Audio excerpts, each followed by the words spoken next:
Assalamualaikum warahmatullahi wabarakatuh. Halo teman-teman pendengar, selamat datang di podcast Suara Kita. Hari ini kita akan membahas topik yang sangat dekat dengan kehidupan kita, yaitu hoax dan misinformasi. Di era media sosial, informasi menyebar begitu cepat, tapi sayangnya tidak semuanya benar. Bersama saya, Mulyani CPNS dari UPTD Puskesmas Lara, selaku host pada podcast kita hari ini. Sebelum kita lanjut, kita perkenalkan dulu narasumber kita pada hari ini. Kita mulai dari Halo, perkenalkan, saya Mutmainaa.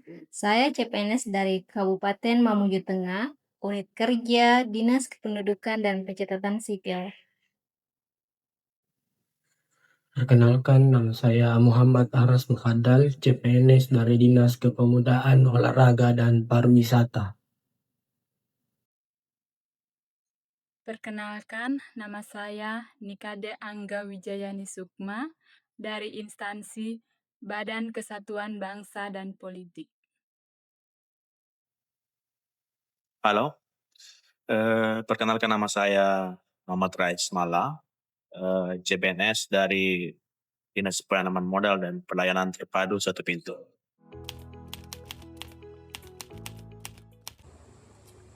Mungkin kita bisa mulai dari hal yang mendasar dulu.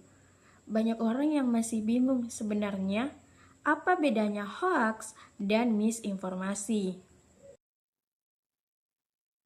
Pertanyaan bagus. Jadi, hoax itu biasanya informasi palsu yang disengaja dibuat untuk menyesatkan atau memprovokasi. Sementara misinformasi adalah informasi yang salah, tapi orang yang menyebarkannya tidak tahu kalau itu salah. Jadi, bedanya ada pada niat dan kesengajaan. Oke, jadi kalau ada yang share info tanda kutip katanya tanpa mengecek kebenarannya, itu bisa disebut misinformasi ya? Betul sekali. Dan kadang misinformasi bisa merubah jadi hoax atau kemudian digunakan pihak tertentu untuk tujuan tertentu, misalnya politik atau ekonomi.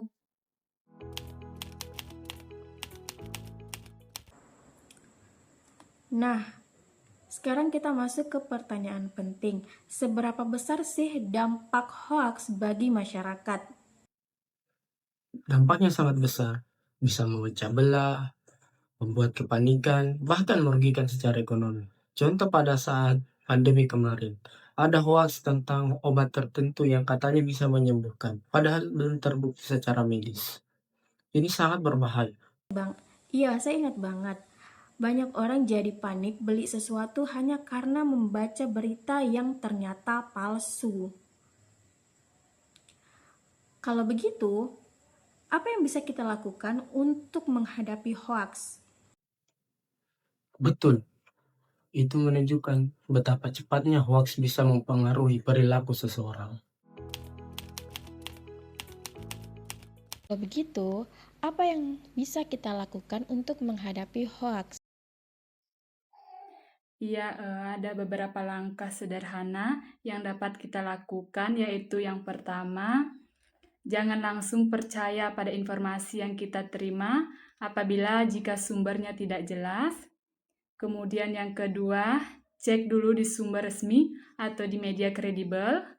Kemudian yang ketiga, jika ragu dengan kebenarannya, jangan pernah disebarluaskan. Prinsipnya yaitu stop, think, verifikasi, dan share. Wah, mantap tuh. Jadi kalau nemu informasi yang aneh-aneh, mending disimpan dulu. Jangan asal forward. Iya, betul sekali. Kita semua punya tanggung jawab untuk tidak ikut menyebarluaskan berita hoax yang ada.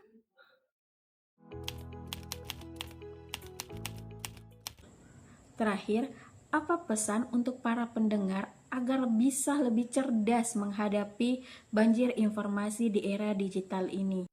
Pesan saya sederhana, jadilah warga digital yang kritis.